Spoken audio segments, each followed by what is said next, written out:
لقد كان لكم في رسول الله أسوة حسنة لمن كان يرجو الله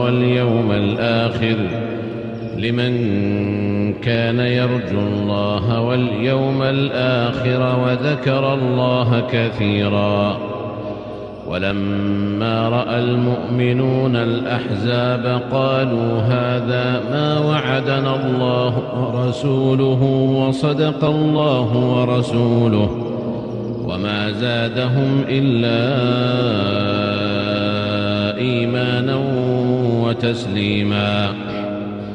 من المؤمنين رجال صدقوا ما عاهدوا الله عليه، فمنهم من قضى نحبه ومنهم من ينتظر، وما بدلوا تبديلا، ليجزي الله الصادقين بصدقهم ويعذب المنافقين إن شاء